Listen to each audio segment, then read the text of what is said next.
Most people believe discipline is a personality trait. They think some are born focused, structured, and relentless, while others are scattered and inconsistent. This belief quietly damages progress before it even begins. Discipline is not a trait. It is not intensity. It is not the ability to force yourself into action through sheer will. What most people call discipline is usually short bursts of motivation followed by predictable collapse. The collapse is not a character flaw. It is a design flaw. The common model of discipline is emotional. You wait to feel ready. You push hard when inspired. You rely on pressure, urgency, or guilt to move. For a while, it works. Deadlines approach and energy spikes. A new goal excites you and you wake up early for a week. Then something shifts. Energy drops. Mood changes. The structure disappears. The problem is not you. The problem is building your life on temporary fuel. Willpower is a limited resource. It drains under stress, fatigue, distraction, and uncertainty. When your system depends on willpower alone, you are gambling daily. Some days you win. Many days you lose. Over time, that inconsistency erodes trust in yourself. Real discipline begins when you stop asking, "How can I try harder?" and start asking, "How can I design this better?" A system is different from a mood. A system works even when you are tired. It works when you are bored. It works when you do not feel inspired. Instead of demanding emotional intensity, it reduces unnecessary decisions and removes friction from the behaviors that matter. Consider someone who wants to wake up earlier. At first, they rely on motivation. They watch videos about productivity, set multiple alarms, and promise themselves that tomorrow will be different. The first morning, they succeed through excitement. The second morning is harder. By the fourth morning, they negotiate with themselves in the dark. 5 more minutes turns into 45. They feel frustrated and label themselves undisciplined. Nothing is wrong with their character. Their approach is unstable. They tried to overpower biology and habit using emotion alone. There was no structural support. Contrast that with someone who designs a system. They move their phone away from the bed. They set 1 alarm, not 5. They decide in advance what the first 10 minutes of their morning will look like. They go to sleep at a consistent time. They remove late-night distractions from the room. The wake-up behavior is no longer a heroic act. It is the next logical step in a sequence. One approach depends on intensity. The other depends on design. The shift from emotion to structure is the first turning point in lasting self-discipline. When you see discipline as architecture rather than effort, you stop blaming yourself for every inconsistency. You begin adjusting variables instead. Architecture requires clarity. You must know what behavior actually matters. Many people attempt to discipline everything at once. They overhaul diet, exercise, work routines, social habits, and sleep patterns in a single burst. This creates internal overload. The brain resists massive change. Resistance is not laziness. It is protection against instability. A system respects capacity. It narrows focus. It stabilizes one area before expanding to the next. Another myth is that struggle equals progress. People assume that if something feels hard, it must be building character. In reality, unnecessary friction drains energy that could be used more strategically. A disciplined person does not look for difficulty. They remove what is irrelevant so they can focus on what matters. This requires honesty. Not dramatic honesty. Practical honesty. Which behaviors actually move your life forward? Which ones create noise? Discipline begins by subtracting before adding. There is also a quiet emotional layer. When you repeatedly fail at self-imposed rules, your internal voice changes. It becomes skeptical. You promise to start tomorrow, and a part of you no longer believes it. Over time, this weakens self-respect. A system rebuilds that respect slowly, not through grand gestures, but through small, consistent follow-through. Imagine a professional who constantly postpones deep work. They tell themselves they perform best under pressure. Deadlines force them to focus. The truth is different. They are dependent on stress chemicals to override distraction. When no deadline exists, they drift. One day they redesign their workday. They block 90 minutes each morning for uninterrupted focus. Notifications are turned off. The door is closed. The task for that block is defined the night before. At first, it feels unfamiliar.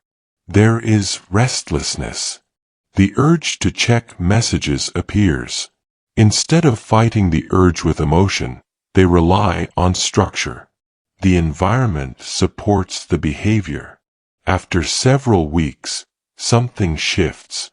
Focus no longer requires drama. It becomes expected, predictable, calm. That is discipline working quietly in the background. To begin building your own structure, start with one behavior that meaningfully improves your life. Make it specific. Reduce the decision-making around it. Decide when it happens, where it happens, and what triggers it. Remove obvious obstacles in advance. Do not aim for intensity. Aim for repeatability. Then protect that repetition. If the behavior feels heroic, simplify it. If it feels sustainable, you are close to the right level. Notice what changes internally when you follow through. Pay attention to the subtle increase in self-trust. That feeling is more valuable than short bursts of productivity. It is the foundation of stability. Discipline is not about becoming rigid. It is about becoming reliable. It is the difference between chaos managed by emotion and order maintained by structure. When you stop chasing motivation and start building systems, the conversation with yourself changes. You no longer ask whether you feel like acting. You act because the design makes it natural. Intensity fades. Structure remains. That is where lasting discipline begins. Behavior becomes stable when it reflects who you believe you are. Without that internal alignment, even the best designed system feels artificial. Many people attempt to change actions while leaving identity untouched. They say, "I want to work out," or "I want to focus more," but beneath those statements is a quieter belief, "I am inconsistent," or "I am not disciplined." When identity and behavior conflict, identity wins. This is why identity anchoring matters. Identity anchoring is the practice of tying daily behavior to a chosen self-concept rather than fluctuating motivation. Instead of forcing yourself to act against your self-image, you reshape your self-image and let behavior follow. Identity is not a slogan. It is the collection of stories you repeat about yourself. If your internal narrative says you are someone who starts but does not finish, you will unconsciously look for evidence to confirm it. If you see yourself as someone who honors commitments, you will look for proof of that instead. The shift is subtle but powerful. Goals focus on what you want to achieve. Identity focuses on who you are becoming. Goals can expire. Identity persists. A person who says, "I'm trying to write a book," behaves differently from someone who says, "I am a writer." The first waits for inspiration. The second writes even when the day feels ordinary. The difference is not talent. It is self-definition. Identity anchoring begins with selection. You choose a small number of traits that define the next version of you. Calm under pressure. Reliable with commitments. Focused during work hours. These are not wishes. They are standards for how you move through daily life. Once chosen, behavior becomes proof. Each action either reinforces or weakens the anchor. When you complete a difficult task without delay, you are not just finishing work. You are voting for the identity of someone who follows through. The power of this approach is cumulative. Small actions stack into self-perception. Self-perception stabilizes future behavior. Consider someone who has always seen themselves as disorganized. Their desk is cluttered. Deadlines are tight. They often feel slightly behind. One day, instead of attempting a total life overhaul, they adopt a single anchor. I am someone who leaves spaces better than I found them. The rule is simple. Before leaving a room, they take 60 seconds to reset it. Papers stacked. Dishes placed in the sink. Desk cleared. At first, it feels forced. Their mind says, "This isn't really you." They continue anyway. After a few weeks, something changes. Walking into a clean workspace feels normal. The identity begins to shift from "I'm disorganized" to "I maintain order." That shift influences other behaviors. They plan meetings more carefully. They prepare earlier. They arrive calmer. One small anchor expands outward. Identity anchoring works because it reduces internal conflict. You are no longer negotiating every action. You are expressing who you are. There is an important distinction here. Identity is not ego. It is not about superiority or comparison. It is about coherence. When identity and action align, energy is conserved. When they conflict, energy is wasted in negotiation. Many people attempt to adopt extreme identities too quickly. They decide overnight that they are relentless, perfectly disciplined, or radically transformed. The gap between current behavior and declared identity becomes too large. The mind rejects it as unrealistic. Effective anchors are believable but stretching. If you currently struggle with consistency, declaring, "I never miss a commitment," may feel false. Declaring, "I finish what I schedule for today," is narrower and more credible. Consistency grows from there. Language also matters. Replace "I have to" with "I am someone who." The first implies pressure. The second implies ownership. "I have to work out" feels heavy. "I am someone who trains 3 times a week" feels defined. There will be days when your behavior does not match your anchor. That does not erase the identity. It highlights a moment of misalignment. The response is not self-criticism. It is correction. Return to the anchor quickly. Each correction strengthens it. Try this simple practice. Choose one identity that would meaningfully improve your life if it were true. Write it in a clear sentence. Keep it visible. Each morning, read it slowly. During the day, Before making decisions related to that area, pause briefly and ask whether the action reinforces or weakens that identity. Act in alignment as often as possible, especially in small moments.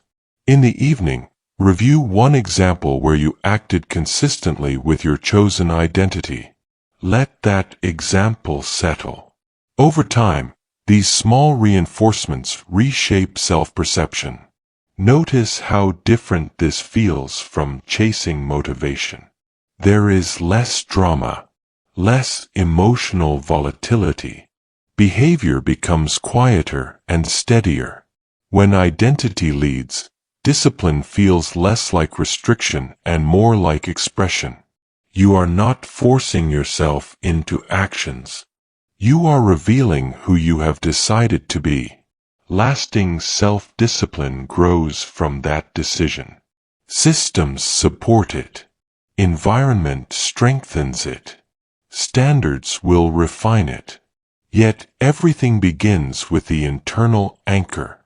When you change the story of who you are, your daily behavior stops being a battle and starts becoming evidence. Goals are attractive because they are clear and measurable. Lose 10 pounds. Earn a promotion. Finish a project. They give direction and a sense of urgency. Yet goals alone rarely create lasting discipline. A goal is a target. A standard is a rule. Targets can be reached and abandoned. Rules govern behavior long after excitement fades. When discipline is built on goals alone, effort rises and falls with visible progress. When it is built on personal standards, behavior stabilizes. Personal standards are non-negotiable rules that define how you operate regardless of mood. They are not dramatic. They are quiet agreements with yourself about what you tolerate and what you do not. A goal might say, I want to get in shape. A standard says, I train 3 times a week, no matter how I feel. A goal says, I want to improve my career. A standard says, I prepare thoroughly for every meeting. The goal describes a result. The standard defines daily conduct. This distinction changes everything. Goals depend on outcomes that are sometimes outside your control. Standards depend only on your behavior. When you focus on standards, progress becomes a byproduct rather than an obsession.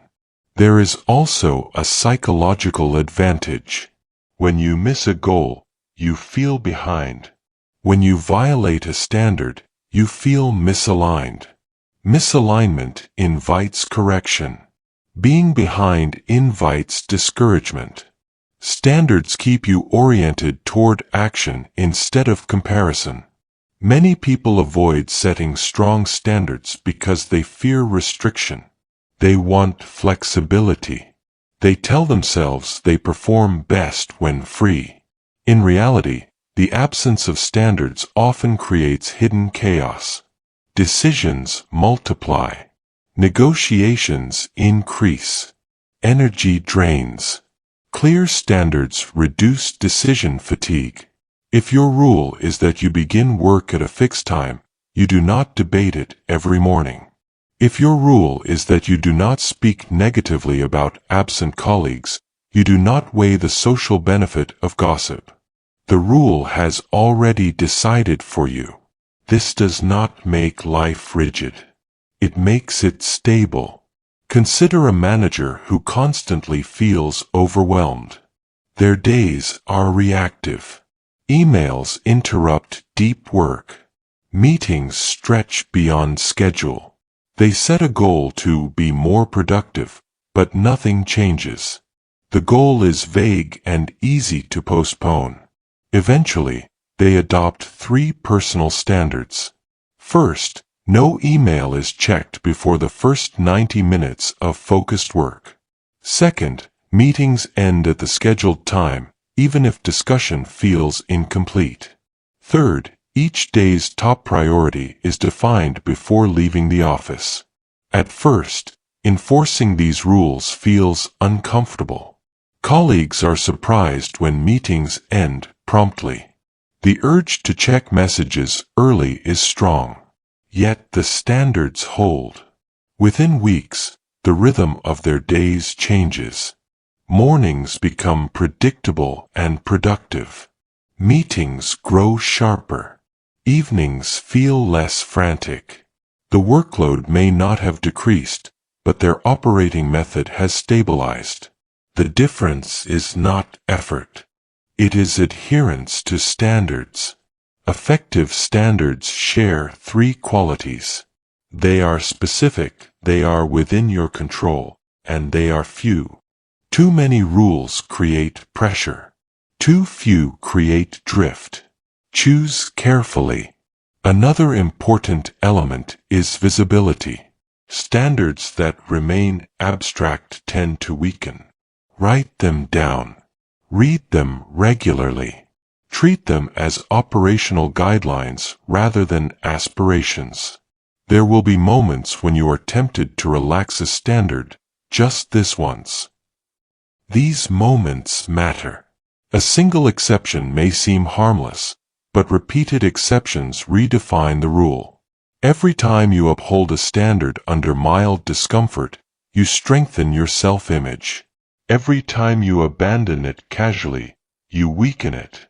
Discipline deepens when standards are honored, especially on ordinary days. Anyone can follow rules when inspired.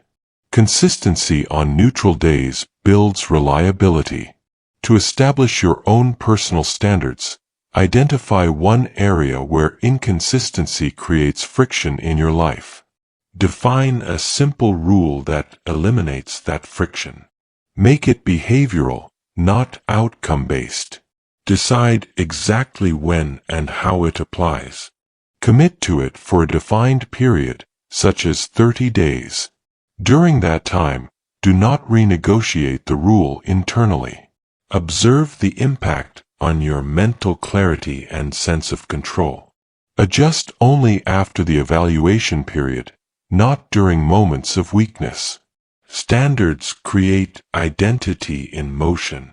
They translate who you believe you are into visible conduct.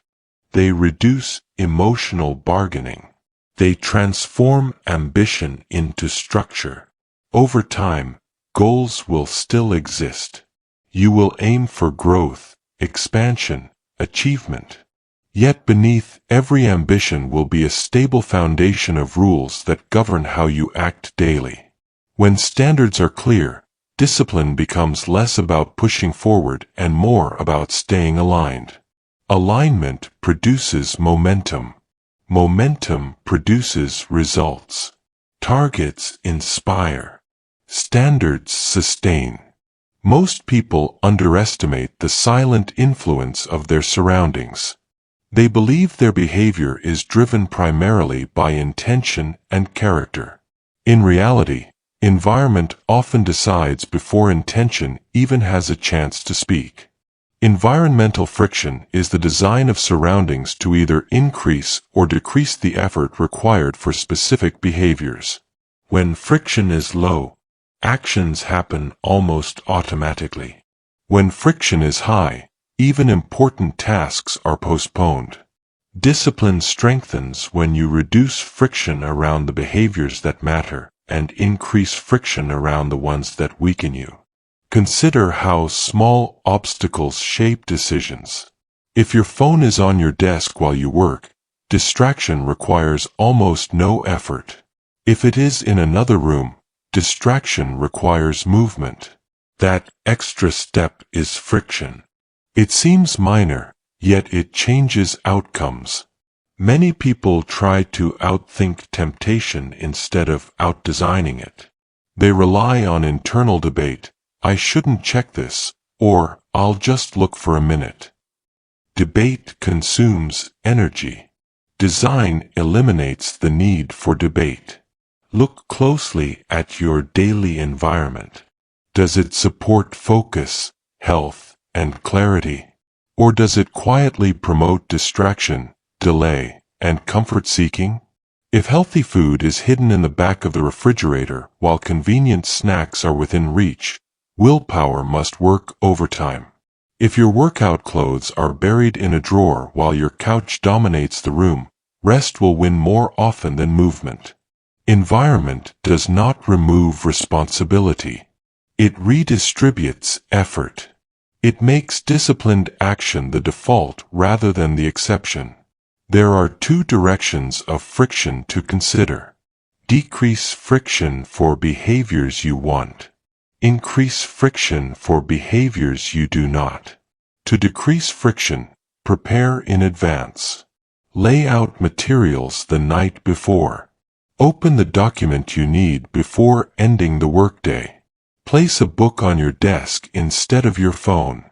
Remove unnecessary steps between you and the action. To increase friction, create distance. Log out of distracting accounts. Move entertainment devices out of your primary workspace. Disable non-essential notifications. Even small inconveniences reduce impulsive behavior. The key is subtlety. Extreme measures often collapse. Sustainable design is quieter. Imagine a university student who struggles to study consistently.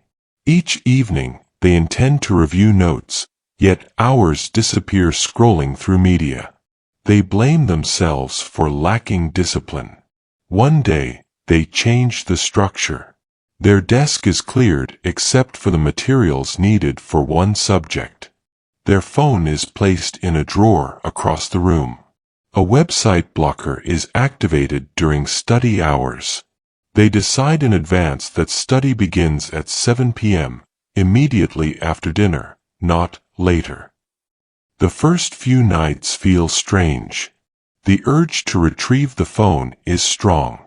Yet the added friction creates a pause long enough for reason to reappear. Over time, studying at 7 p.m. becomes routine. The environment carries part of the load that willpower once carried alone. Notice what changed. Not their ambition. Not their intelligence. The architecture changed. Environment also includes social context. If you spend time with people who dismiss discipline as unnecessary, your standards weaken. If you surround yourself with those who respect focus and preparation, your behavior subtly aligns. Human beings mirror norms. Choose carefully what you normalize. Workspaces, digital spaces, physical spaces, and social spaces all contribute to behavioral patterns. Discipline flourishes where cues are clear and distractions are limited. There is another dimension: visibility. What you see repeatedly shapes what you think about. A visible calendar encourages planning. A visible checklist reinforces completion.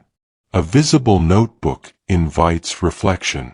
When tools are hidden, habits fade. Begin with one area of your life where inconsistency is common. Walk through the physical and digital environment connected to that behavior. Remove one obvious obstacle that slows productive action. Add one visible cue that encourages it. Introduce one small barrier that makes counterproductive behavior slightly inconvenient. Do not overhaul everything at once. Observe the effect of subtle changes. Adjust gradually. This process requires attention, not intensity. You are designing a landscape where the right choice feels natural. There will still be moments of resistance. Environment does not eliminate effort entirely. It reduces unnecessary strain so effort can be applied where it truly matters. When surroundings are aligned with your standards, discipline stops feeling like constant self-correction. It becomes flow within a well-designed structure. You are always being influenced by something. If you do not design that influence deliberately, it will be shaped by convenience and habit. Design with intention. Reduce friction where growth is required. Increase friction where weakness tends to appear. Behavior follows pathways. Shape the pathways, and behavior follows with less struggle. A system without feedback eventually drifts. You may begin with clarity, identity, standards, and a well-designed environment, yet without regular adjustment, small errors accumulate. Discipline requires correction as much as commitment. The clarity loop is a four-step cycle of decision, action, reflection, and adjustment that builds self-trust over time. It transforms discipline from rigid repetition into intelligent refinement. The first step is decision. You choose deliberately what you will do and why. Not vaguely, not emotionally, but specifically. A clear decision reduces hesitation. The second step is action. You execute without unnecessary commentary. Action provides data. Without action, there is nothing to evaluate. The third step is reflection. You assess what happened, not with judgment, but with precision. What worked? What felt heavy? Where did resistance appear? The fourth step is adjustment. You refine the approach. Perhaps the timing was unrealistic. Perhaps the environment needs slight modification. Perhaps the standard was too broad. Adjustment prevents discouragement because it replaces self-criticism with calibration. Most people skip reflection and adjustment. They either repeat behavior blindly or abandon it entirely. The clarity loop offers a middle path. It allows steady improvement without emotional swings. Self-discipline is often imagined as stubborn consistency. In reality, it is responsive consistency. You stay aligned with your standards, but you refine how you meet them. Consider an entrepreneur who commits to daily strategic planning. The decision is clear: 30 minutes each morning reviewing priorities. The first week goes well. The second week becomes inconsistent. Meetings spill over. Urgent issues interrupt the routine. Instead of concluding, "I lack discipline," they enter reflection. They notice the planning session is scheduled too late in the morning, after messages begin arriving. Distractions multiply. During adjustment, they shift the session to the first 30 minutes of the workday, before opening email. They also prepare a short template the night before to guide the session. The structure tightens. Over the next weeks, consistency increases. The discipline did not come from pushing harder. It came from refining the loop. This process strengthens self-trust. Every completed loop reinforces the belief that you can make decisions, execute them, evaluate results, and improve intelligently. That belief becomes stabilizing. Reflection must remain neutral. Harsh internal language interrupts clarity. If a behavior fails, treat it as information. Ask what variable influenced the outcome: time, energy, environment, clarity of instruction. Discipline matures when analysis replaces emotion. Adjustment should be small. Radical changes often signal frustration rather than wisdom. Minor refinements are more sustainable. Shift timing by 30 minutes. Simplify the task. Clarify the trigger. Small corrections compound. The clarity loop also prevents boredom from eroding progress. Repetition without awareness becomes mechanical. Reflection renews attention. You remain engaged in the process rather than moving on autopilot. There is an important boundary.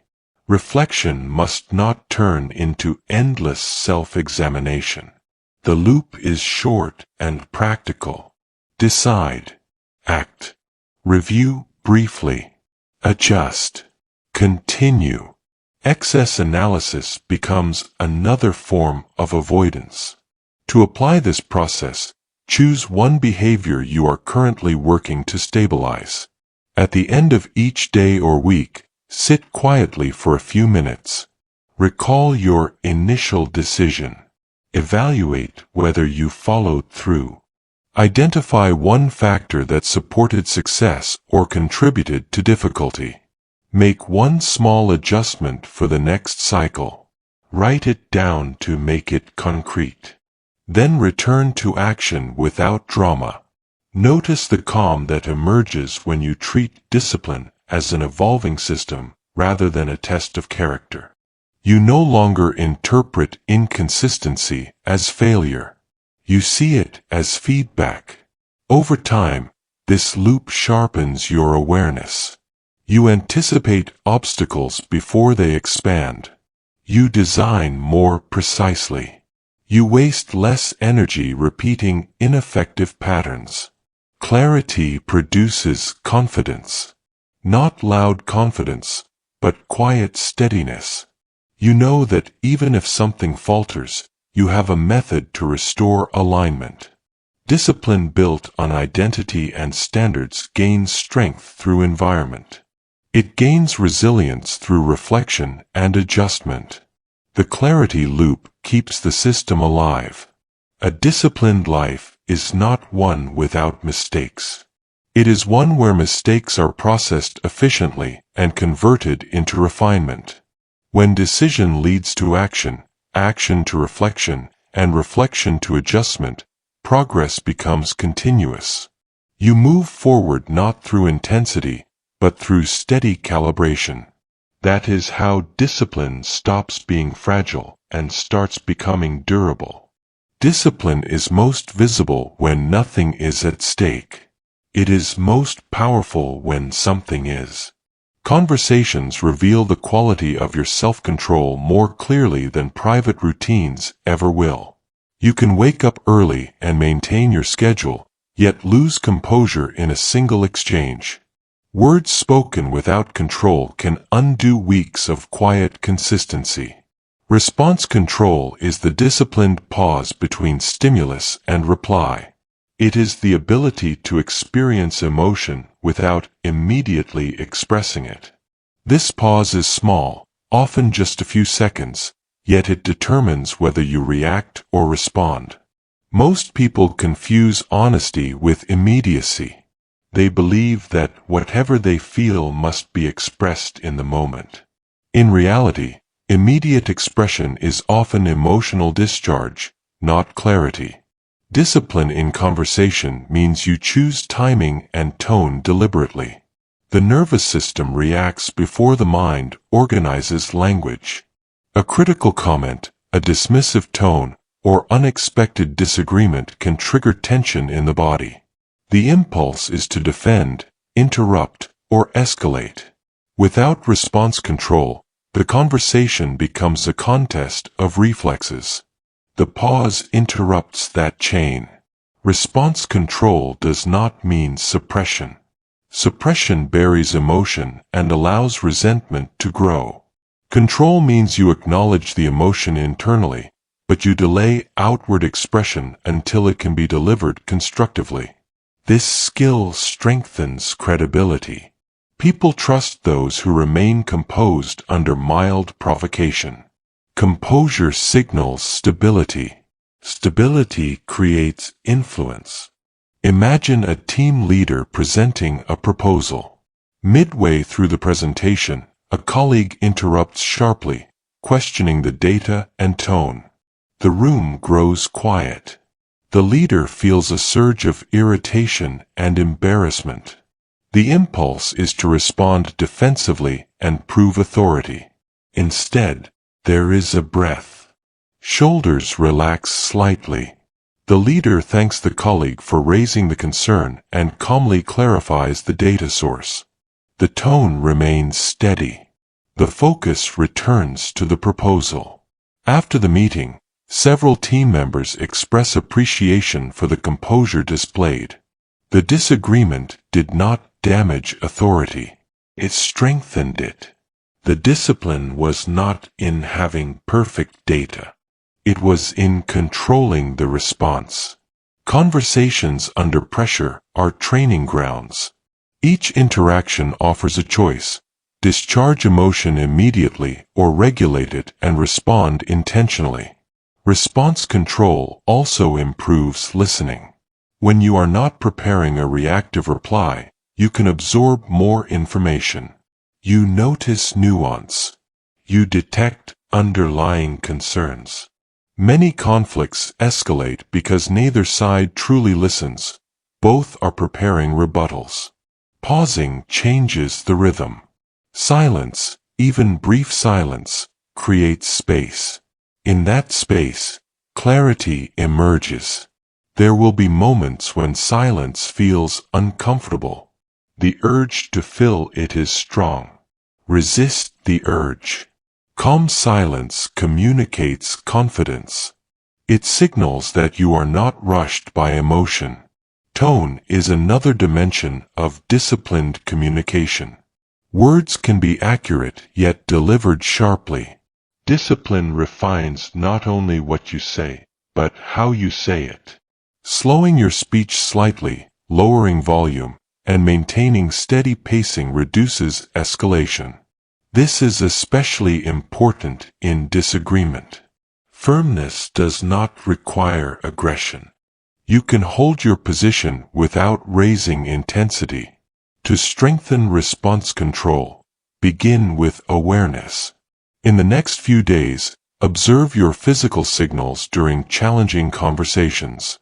Notice tightening in the chest, quickened breathing, or heat in the face. These signals appear before words do. When you detect them, take one slow breath before speaking. Even a single breath interrupts automatic reaction. Practice formulating responses that begin with acknowledgement rather than defense. Phrases like, "I see your point," or "let's examine that," shift the tone immediately. They buy time and reduce friction. After conversations, reflect briefly. Where did you maintain control? Where did emotion take over? Choose one small improvement for the next interaction. This steady calibration builds strength. Discipline in speech extends beyond conflict.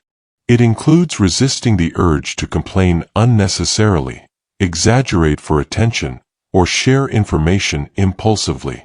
Each restrained impulse builds internal authority. When your words are measured, people listen more carefully. When your reactions are steady, your presence feels reliable.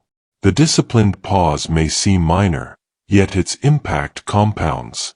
Relationships stabilize. Professional credibility grows. Internal agitation decreases. Self-discipline is not only about managing habits in isolation. It is about maintaining composure when challenged. The space between stimulus and response is where your standards are tested in real time. Guard that space carefully. In it lies the difference between reaction and leadership. Progress always meets resistance. Not external resistance first, but internal. A subtle heaviness before beginning. A quiet urge to delay. A sudden interest in unrelated tasks. This friction appears precisely when something meaningful is about to happen. Internal resistance is the emotional discomfort that arises before meaningful action. It is not a sign that you are incapable. It is a signal that growth is near. Many people misinterpret this discomfort. They assume that if something feels difficult to start, it must be wrong for them. They wait for ease. Ease rarely comes before action. It often arrives after. Internal resistance shows up in predictable forms. Procrastination disguised as preparation. over-planning without execution, cleaning the workspace instead of doing the work, checking messages before beginning a demanding task. These behaviors feel productive, yet they delay exposure to uncertainty. The core of resistance is not laziness. It is avoidance of vulnerability. Meaningful work exposes your ability to judgment, including your own. Beginning a project means confronting the possibility that it may not meet your standards. Speaking honestly in a conversation means risking disagreement. Training your body means facing physical strain. The mind prefers safety. Discipline requires forward motion despite discomfort. There is an important distinction between harm and discomfort. Harm requires withdrawal. Discomfort often signals expansion.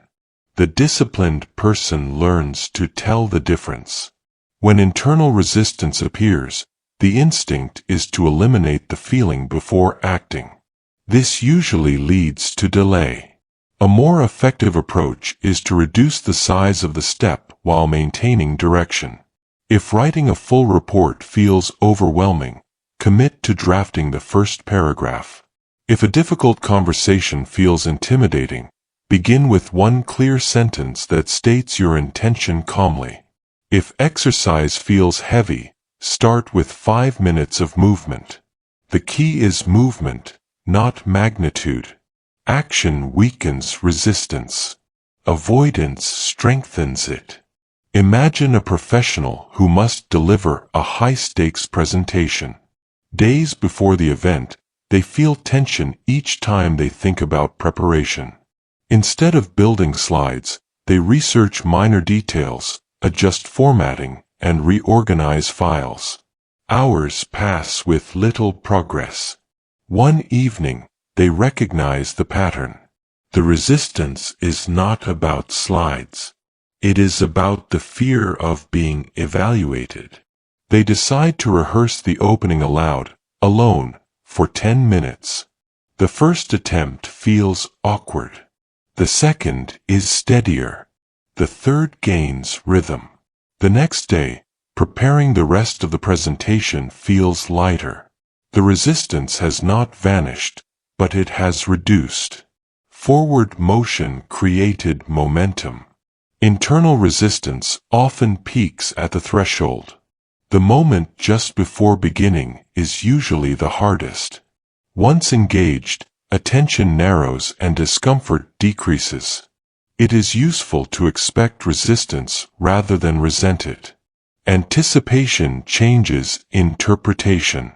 When you know discomfort will appear before important action, you are less surprised by it. Surprise amplifies fear. Familiarity reduces it.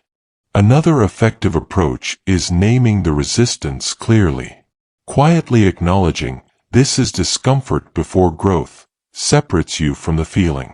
You observe it rather than becoming it. Breathing also plays a role.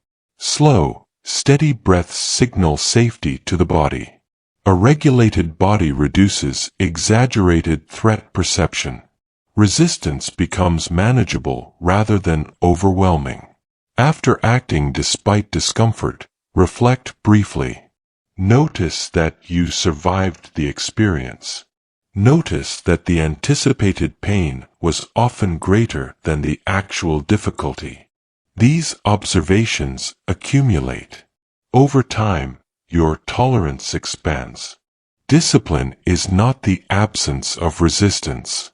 It is the decision to proceed with measured steps while resistance is present. Choose one task you have been postponing. Set a timer for 10 minutes. During that time, focus only on initiating the task, not completing it. When the timer ends, evaluate honestly whether continuing feels easier. In most cases, the barrier will have lowered. Repeat this practice regularly. You are training your nervous system to associate discomfort with action rather than retreat. Each time you move forward despite internal resistance, you reinforce identity anchoring and personal standards. You prove that discomfort does not control direction. Over months and years, this capacity becomes a quiet advantage. Others may hesitate at the threshold. You step through. Resistance will always exist near meaningful change. Its presence does not mean stop. It means proceed with awareness. Forward motion, even small, transforms hesitation into momentum. Modern life trains impatience.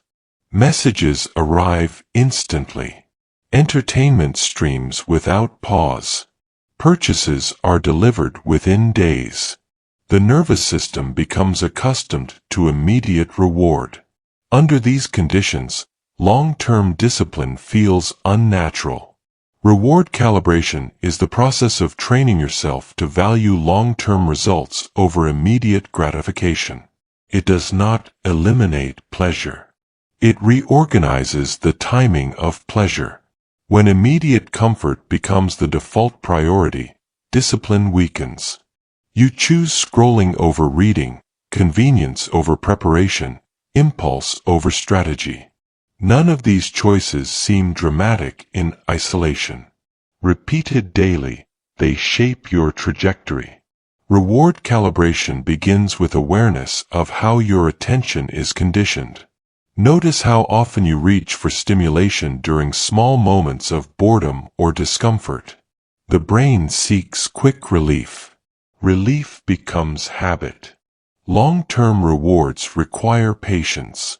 Physical strength, professional credibility, financial stability, deep relationships, these grow slowly. Their return is cumulative, not instant. The disciplined individual learns to derive satisfaction not only from outcomes, but from alignment with standards. The reward shifts from immediate pleasure to long-term integrity. This shift requires practice. At first, delaying gratification feels like deprivation. Over time, it becomes investment. Imagine a young professional who receives their salary increase. The immediate temptation is to upgrade lifestyle quickly. New gadgets, frequent dining out, visible status purchases. Each purchase provides a short burst of excitement. Instead, they decide to calibrate reward differently. A portion of the increase is directed toward long-term savings and skill development. They still allow modest enjoyment, but the primary satisfaction comes from watching stability grow month by month. Friends may question the restraint. Yet over several years, the compounding effect becomes visible. Reduced financial stress. Increased options. Greater confidence in decision-making. The delayed reward produced freedom that impulsive spending could not. The same principle applies to daily habits. Choosing to exercise rather than remain comfortable on the couch does not always produce immediate pleasure. Often, the session feels demanding. The deeper reward appears later: improved energy, resilience, posture, self-respect. Reward calibration involves consciously linking present effort with future benefit. The mind must see the connection clearly. Visualization helps. Before choosing the disciplined action, briefly picture the long-term outcome. Not dramatically, but realistically. See yourself 6 months ahead, benefiting from today's restraint. This mental link strengthens patience. It is also important to reduce overstimulation. When your day is saturated with quick digital rewards, your tolerance for slow progress diminishes. Limiting unnecessary stimulation recalibrates sensitivity. Simple activities regain depth. Focus strengthens. Small experiments build capacity. Delay checking messages for a set period after waking. Finish a focused work session before allowing entertainment. Complete planned tasks before engaging in casual browsing. Each delay is a repetition in the gym of patience. Notice the internal dialogue during delay. The mind may argue that the immediate reward is harmless. Often, it is. The question is not whether a single indulgence ruins progress. The question is which pattern you are reinforcing. Occasional enjoyment chosen deliberately is different from reflexive escape. Reward calibration also involves celebrating progress appropriately. When you meet a personal standard consistently, acknowledge it quietly. Recognition reinforces effort. The reward is not extravagance, it is the internal confirmation that discipline is working.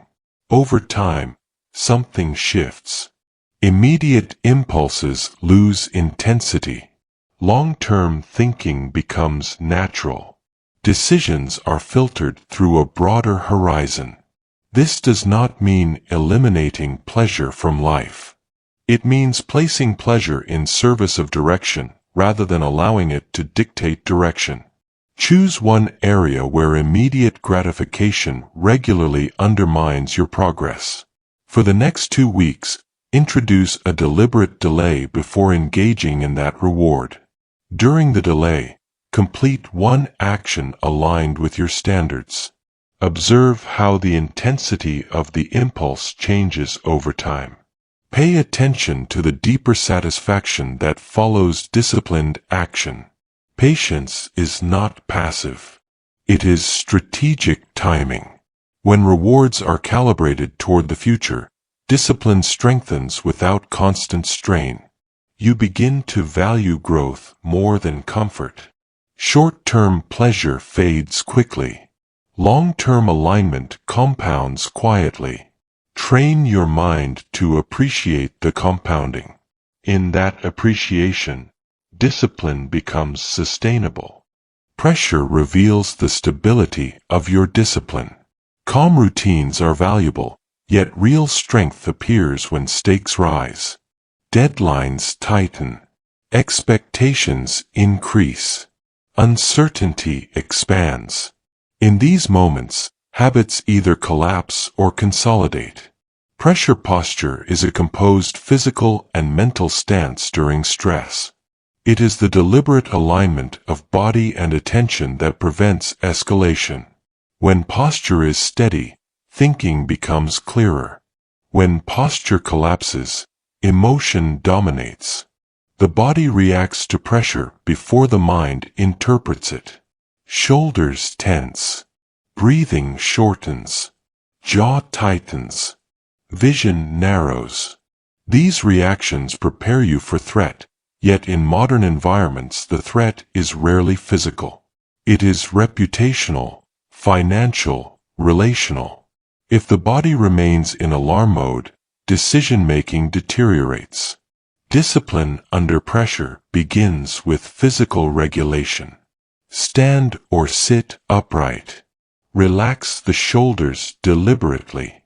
Slow the breath. Lengthen the exhale slightly more than the inhale. This simple adjustment signals stability to the nervous system. Stability widens perception. Pressure posture does not eliminate urgency. It prevents urgency from becoming panic. High-pressure moments often tempt you to abandon standards. You cut corners. You react sharply. You sacrifice long-term credibility for short-term relief. Composure protects against these impulses. Imagine a surgeon facing an unexpected complication during a procedure. Monitors signal irregularities. Assistants look for direction. The room grows tense. If the surgeon's posture tightens and voice rises, anxiety spreads. Errors multiply. Instead, the surgeon slows speech slightly. Breath deepens. Instructions are delivered clearly and calmly. The body remains steady even as focus intensifies. This posture stabilizes the entire team. The complication is managed methodically. The difference is not the absence of stress. It is disciplined regulation within stress. Pressure posture also applies to everyday situations. A parent confronted by a child's sudden misbehavior. A manager receiving critical feedback from executives. An employee asked an unexpected question in a meeting. In each case, the first reaction determines the trajectory. Without regulation, words become defensive. Decisions become rushed. With regulation, response becomes deliberate. Preparation strengthens posture. Visual rehearsal of challenging scenarios builds familiarity. If you anticipate a difficult conversation, picture yourself maintaining steady breathing and tone. See yourself listening fully before responding. This rehearsal reduces shock when the moment arrives. There is also a cognitive component. Under pressure, thinking narrows to immediate survival. Expand it intentionally. Ask, what outcome matters most in the long term? This question shifts attention from momentary discomfort to strategic direction. Pressure often magnifies minor issues. A delayed email feels catastrophic. A small error seems career-ending. Composed posture restores proportion. You see the situation within a broader context. Training for pressure requires exposure. Avoiding challenging situations keeps tolerance low. Gradual exposure builds capacity. Volunteer for responsibility slightly beyond comfort. Speak when it would be easier to remain silent. Each controlled exposure strengthens your baseline. After a high-pressure event, conduct a brief review. Did your body remain steady? Did your tone reflect your standards? Where did tension override clarity?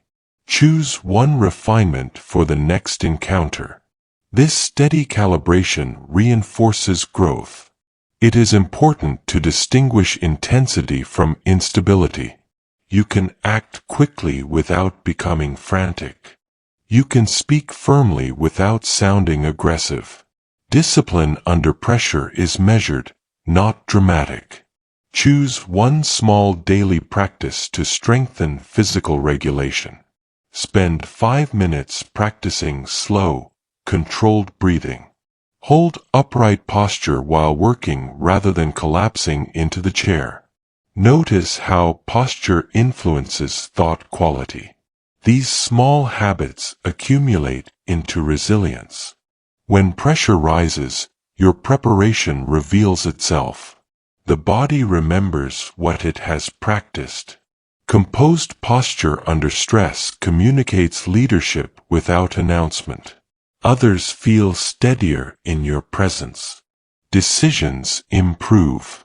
Mistakes decrease. Pressure is inevitable. Instability is optional. When the body is aligned and the mind remains deliberate, discipline holds its shape even under weight. That steadiness becomes a quiet advantage in environments where others unravel. Stand steady. Breathe steadily. Think steadily. In that posture, pressure becomes a test you are prepared to meet. No system runs perfectly. Even with identity anchored, standards defined, environment designed, and posture steady under pressure, there will be lapses. A missed workout. An emotional reaction. A distracted afternoon. A broken promise to yourself. The difference between fragile discipline and durable discipline is not the absence of failure. It is the speed and quality of recovery. The reset protocol is a structured method for rapid recovery after inconsistency. It prevents a single mistake from turning into a downward spiral. Many people respond to a lapse with exaggeration. One deviation becomes evidence of total collapse. I knew I couldn't keep this up. This internal narrative magnifies the error and weakens identity. The reset protocol interrupts that pattern. The first step is recognition without drama. State clearly what happened. Not with blame, not with justification. Simple acknowledgement restores objectivity. I skipped the session. I reacted sharply. I delayed important work. The second step is containment. Limit the mistake to the smallest possible frame. One missed day does not equal a lost month. One argument does not define a relationship. Containment prevents emotional overextension. The third step is correction at the next available opportunity. Not next week. Not after motivation returns. The very next reasonable chance. Speed matters more than intensity. Quick correction preserves momentum. The fourth step is brief reflection. Identify one factor that contributed to the lapse. Fatigue, poor scheduling, emotional overload. Adjust one variable. Then return to forward motion. The protocol is simple by design. Complexity slows recovery. Imagine someone committed to waking early. For several weeks, consistency holds. Then a late night disrupts the routine. The next morning is missed. The temptation appears. The streak is broken. I'll restart next month. Instead, they apply the reset protocol. Recognition. I overslept. Containment. It was one morning. Correction. They prepare that evening for an on-time wake-up the next day. Reflection. They notice that screen time extended too late and adjust by setting a shutdown reminder. The following morning, they wake on schedule. The identity of reliability remains intact because recovery was immediate. The greatest danger of inconsistency is not the event itself. It is the story that follows it. If the story becomes defeat, behavior follows. If the story becomes adjustment, behavior stabilizes. There is also a social dimension. When you make a mistake affecting others, reset quickly. A concise acknowledgement and corrective action restore credibility faster than defensiveness. Delayed repair erodes trust. Perfection is not required for discipline. Responsiveness is. Another common error is overcorrection. After a lapse, people attempt extreme compensation. They double workouts, overwork late into the night, impose rigid rules. This often leads to exhaustion and another breakdown. Reset should restore rhythm, not punish deviation. Consistency over time matters more than intensity after error. It is useful to expect lapses periodically. Anticipation reduces shock. When you know that discipline includes occasional missteps, you prepare mentally for recovery rather than collapse. Develop a personal rule. Never miss twice without applying immediate correction. This rule is not about perfection. It is about limiting drift. One lapse is an event. 2 consecutive lapses begin a pattern. After each reset, notice the quiet reinforcement of self-trust. You did not avoid responsibility. You did not dramatize failure. You corrected course. That builds resilience. Choose one area where you have previously abandoned progress after minor setbacks. Write a brief reset protocol for that area in your own words. Keep it accessible. The next time inconsistency appears, follow it without negotiation. Observe how quickly stability returns when you act promptly. Durable discipline is flexible enough to absorb impact. Life will interrupt plans. Energy will fluctuate. Emotions will vary.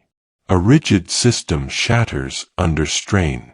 A responsive system adapts and continues. Recovery speed defines long-term success more than uninterrupted streaks. A lapse is a moment.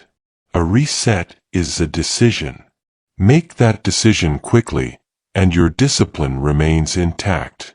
Over time, discipline becomes visible, not in dramatic declarations, but in patterns.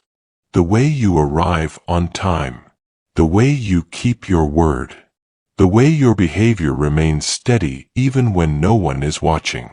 Repetition shapes reputation, and reputation reshapes identity. Behavioral integrity is alignment between stated values and visible actions. It is the external expression of internal standards. When integrity is strong, there is no gap between what you claim and what you practice. Many people speak aspirationally. They value health but neglect their body. They value focus but constantly interrupt themselves. They value honesty but avoid difficult truths. The gap between language and behavior creates internal tension. Discipline closes that gap. Integrity is not about moral perfection. It is about consistency. If you declare that you prioritize preparation, your calendar and output should reflect that. If you say that family matters deeply, your time allocation should reveal it. Small inconsistencies accumulate.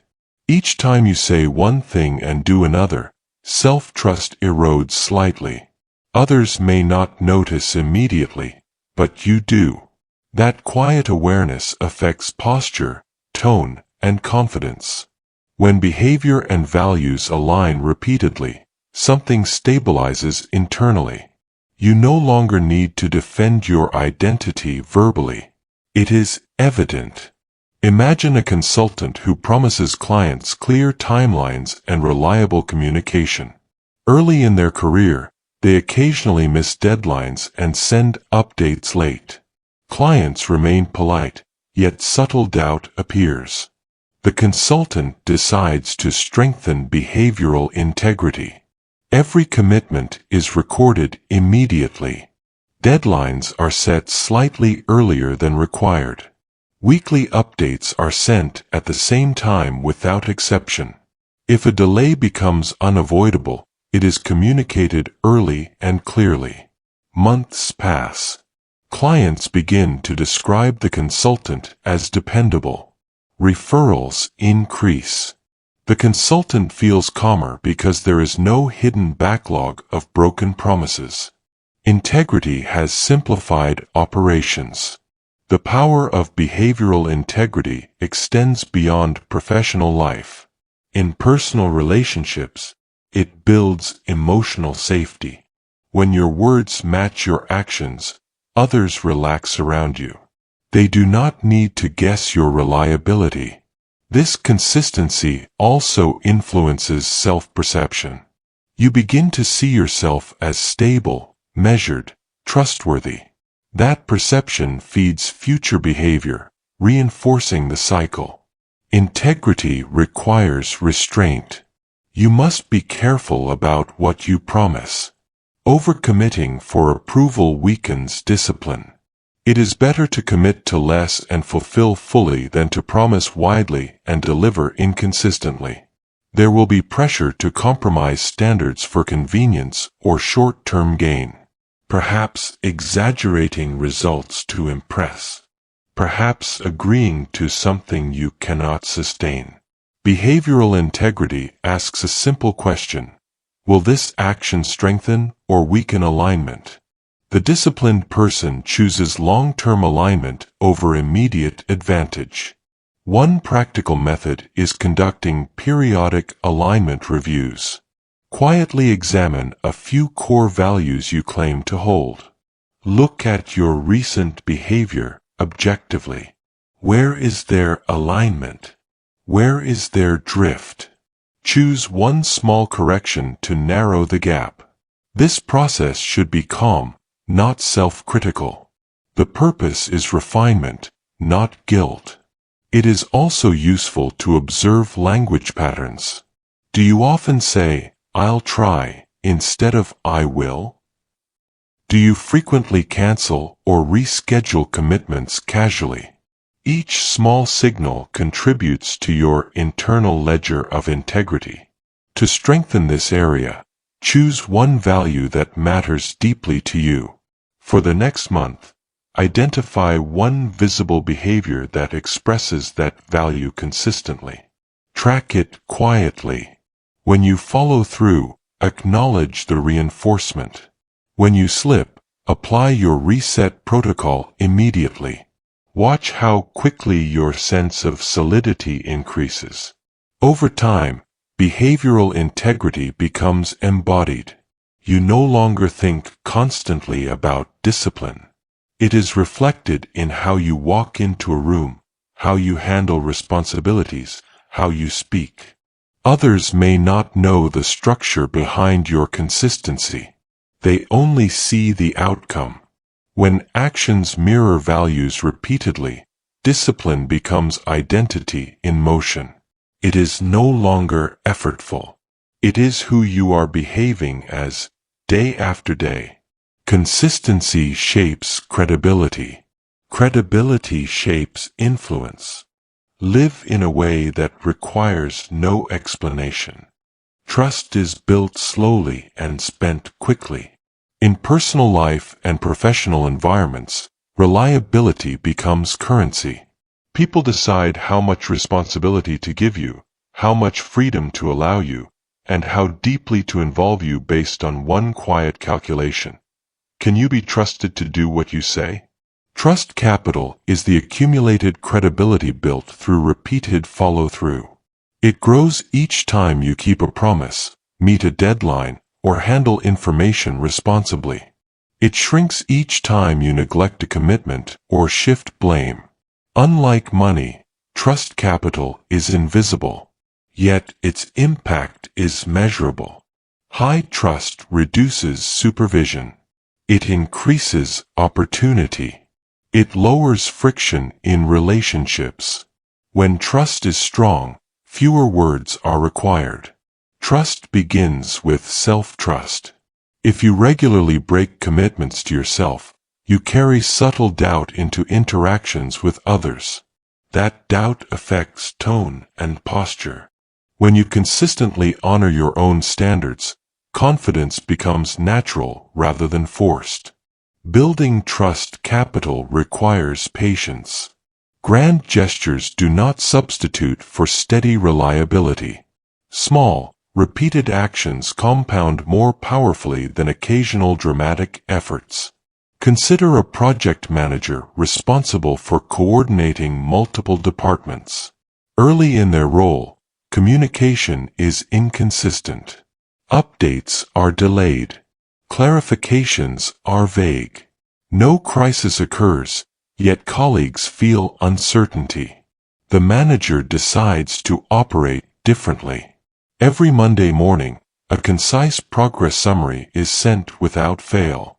Open tasks are clearly identified. Risks are acknowledged early. When mistakes occur, they are admitted directly along with corrective steps. Over several months, something shifts. Departments respond more quickly. Senior leadership delegates larger initiatives. Meetings become shorter because assumptions of reliability replace suspicion. The manager's influence increases, not through authority, but through accumulated trust capital. Trust also affects personal relationships. If you promise to be present at a certain time, arrive as agreed. If you commit to listening, remove distractions. Each fulfilled promise deposits credibility. Each broken one withdraws it. Consistency under minor inconvenience is especially powerful. It is easy to keep commitments when conditions are ideal. It is meaningful when you follow through despite mild discomfort. There is also a dimension of confidentiality and restraint. Not every piece of information needs to be shared. When others know that their words are handled carefully, trust deepens. Discipline in speech contributes directly to trust capital. Rebuilding trust after damage is possible, yet it requires sustained alignment. Words alone do not restore it. Only consistent behavior over time reestablishes stability. To strengthen trust capital, narrow your commitments. Do not agree automatically. Pause before saying yes. Evaluate capacity realistically. Undercommit slightly and deliver fully. This protects both energy and credibility. Track your promises consciously for a period of time. Notice how many casual commitments you make in conversation. Reduce unnecessary ones. Each promise carries weight. It is also valuable to communicate proactively. If you anticipate delay, inform others early. Proactive communication preserves trust even when outcomes shift. Silence erodes it. Choose one relationship where increased trust would meaningfully improve outcomes. Identify one behavior that would signal stronger reliability. Implement it consistently for the next several weeks. Observe how the relational tone changes. Trust grows quietly but visibly. Over time, trust capital becomes a stabilizing force. People offer you more autonomy. They rely on your judgment. They assume competence before proof. Discipline sustains this asset. Without disciplined follow-through, trust decays. The benefits of high trust are subtle but powerful. Negotiations become smoother. Collaboration becomes easier. Conflict becomes less volatile. Opportunities appear with less resistance. Trust is earned in increments. It is protected through vigilance. Guard your commitments carefully. Deliver steadily. Speak responsibly.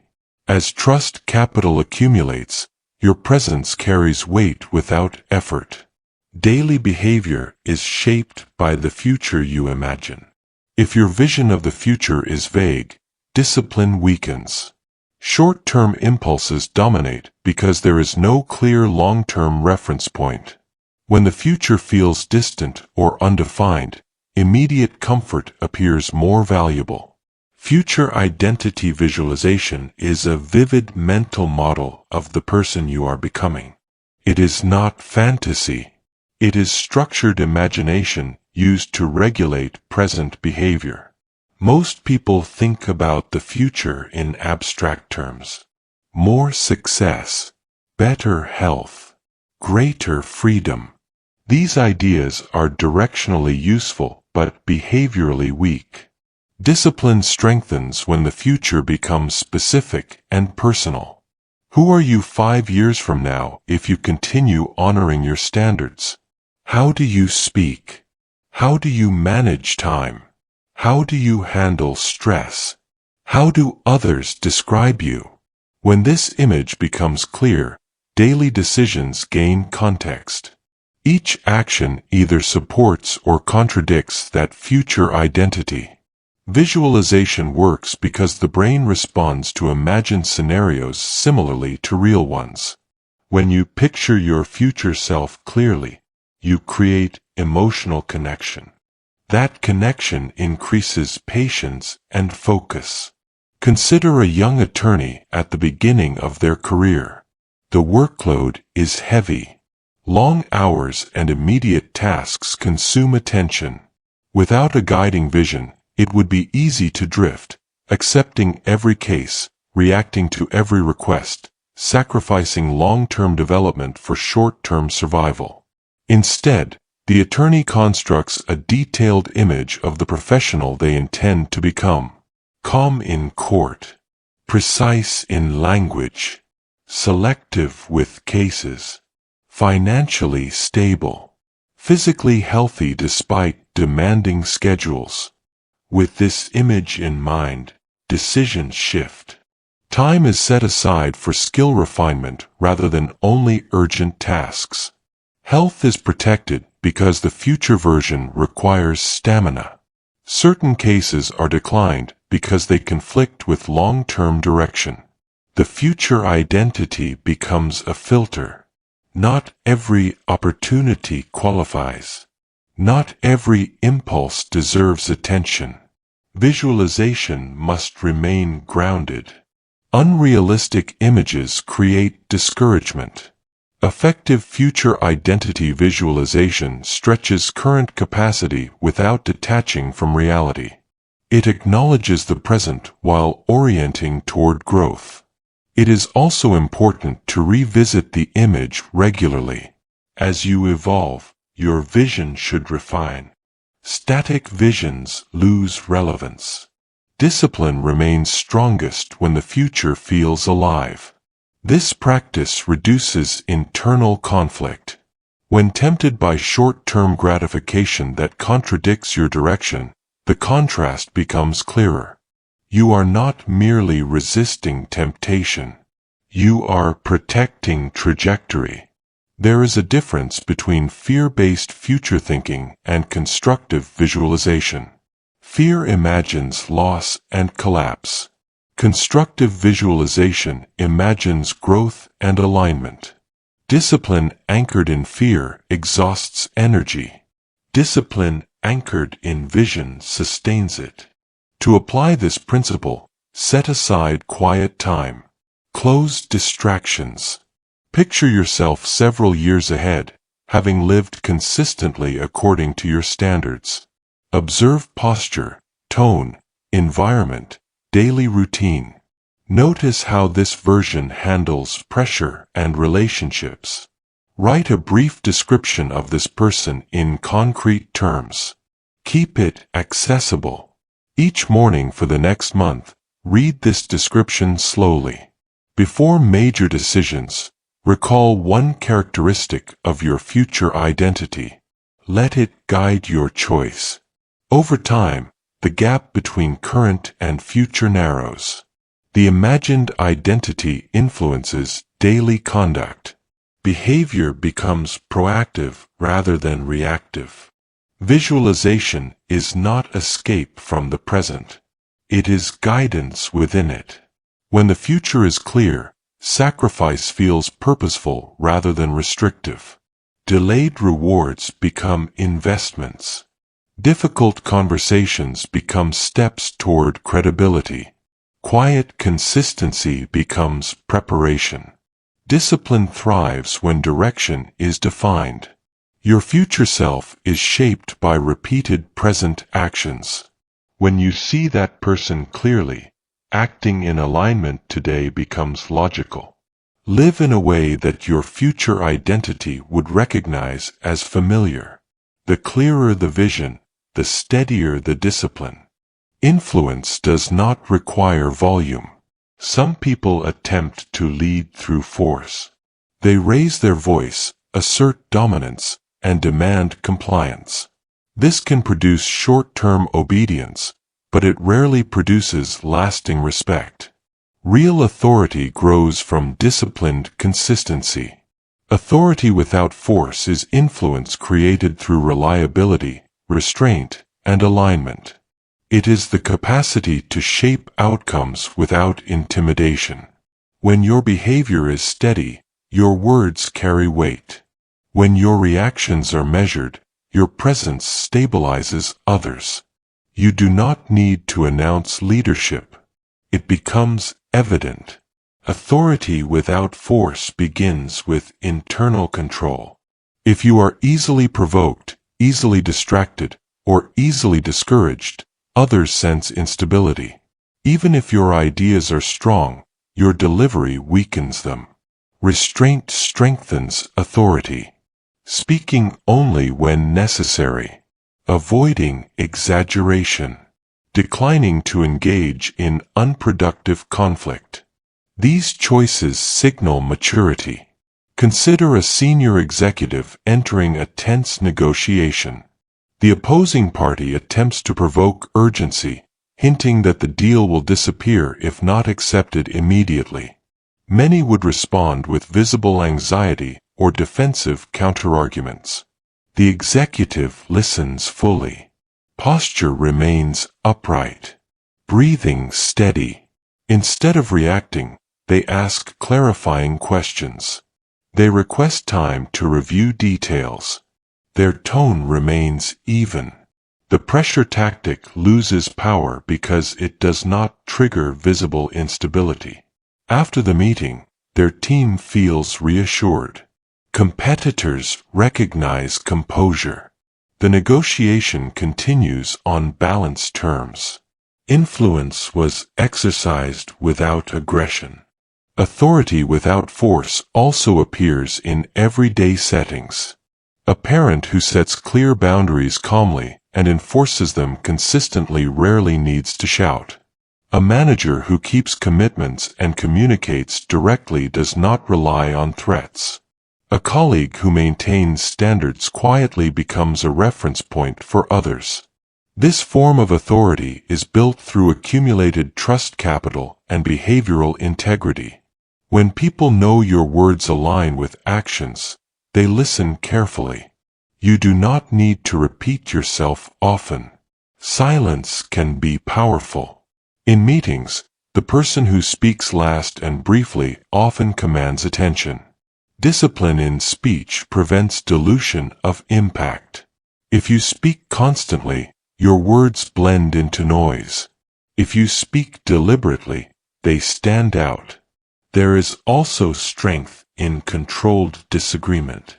You can state a firm position without hostility. I see it differently, and here is why. Delivered calmly, this approach invites consideration rather than resistance. Authority without force requires patience. It does not rely on immediate validation. Sometimes restraint will be misunderstood in the short term. Over time, consistency clarifies intent. To cultivate this quality, observe your impulses during interaction. Notice when you feel the urge to prove yourself, interrupt, or dominate. Pause. Ask whether the action strengthens long-term influence or merely satisfies short-term ego. Practice lowering your voice slightly rather than raising it. Slow your pace rather than speeding it up. Maintain eye contact without staring aggressively. These small adjustments communicate confidence. It is also important to choose battles carefully. Not every disagreement deserves engagement. Disciplined leaders conserve energy for matters aligned with their standards and vision.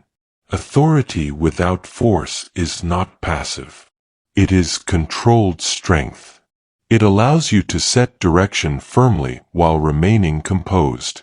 Select one environment where your influence matters: workplace, family, community. For the next several weeks, focus on consistency of tone and follow-through rather than intensity of expression. Keep commitments precisely. Speak concisely. Enforce boundaries calmly. Observe how the atmosphere shifts.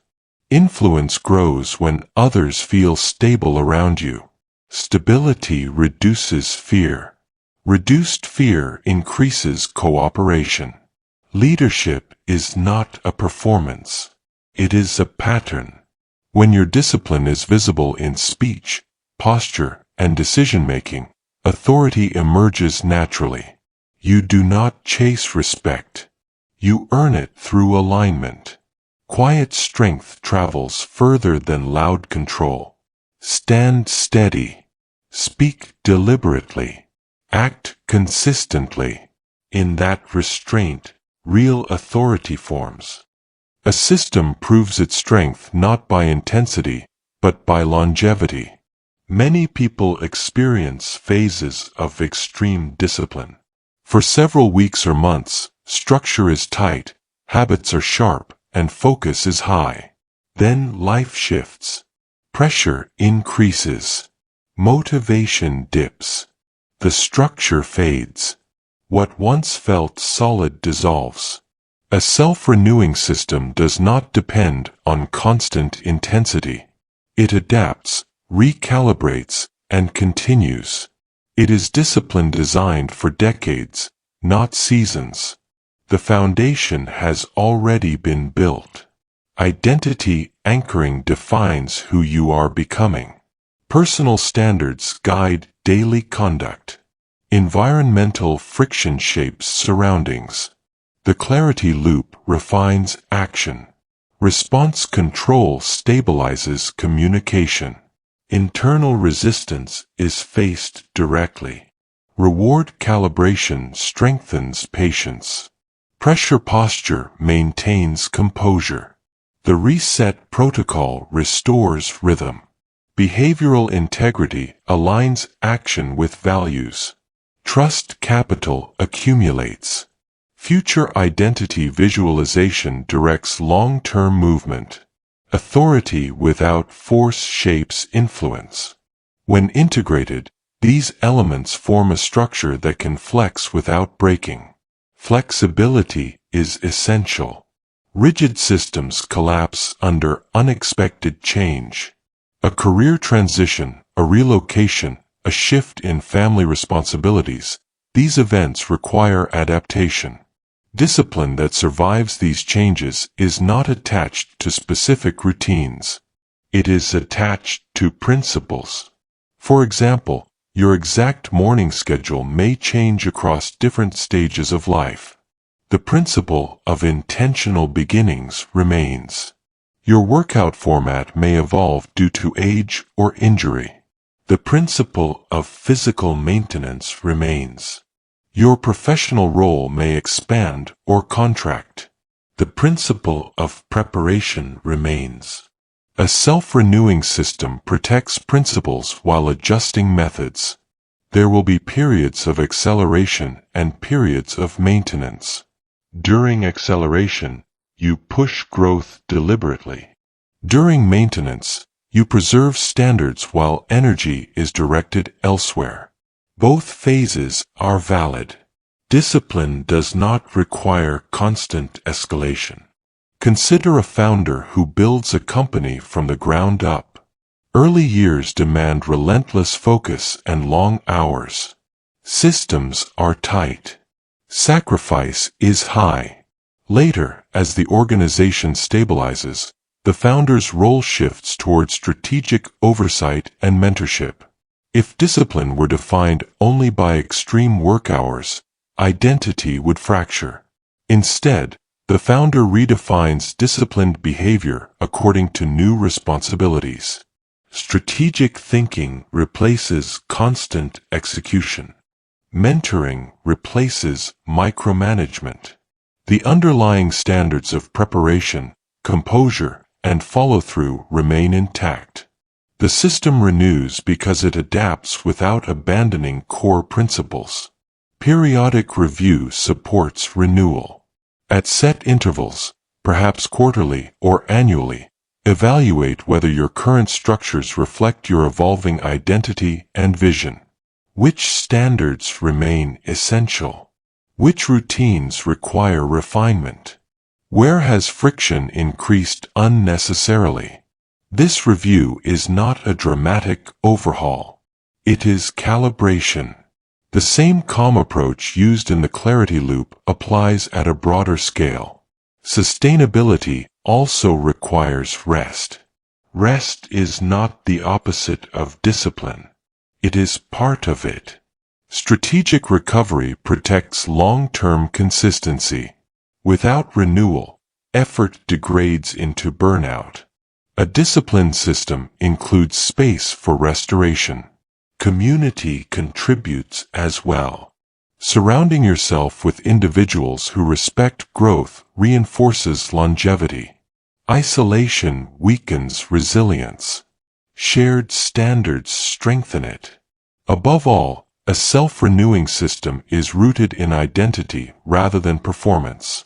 When you see yourself as a disciplined person, setbacks do not redefine you. They simply signal adjustment. Picture yourself decades from now, not defined by a single achievement, but by a reputation for steadiness. Calm under pressure, reliable in commitment, measured in speech, consistent in conduct. This long horizon reduces the urgency of short-term fluctuations. Choose one area of your system that feels strained. Instead of forcing intensity, examine the structure. Does the method still fit your current season? Adjust it while preserving the underlying standard. Observe how renewal restores energy without sacrificing alignment. Discipline that lasts is quiet. It does not announce itself. It shows in daily actions repeated over years. The goal is not to maintain perfect streaks. It is to maintain direction. When identity is clear, standards are honored, environments are designed, pressure is managed, and recovery is swift, the system sustains itself. It evolves as you evolve.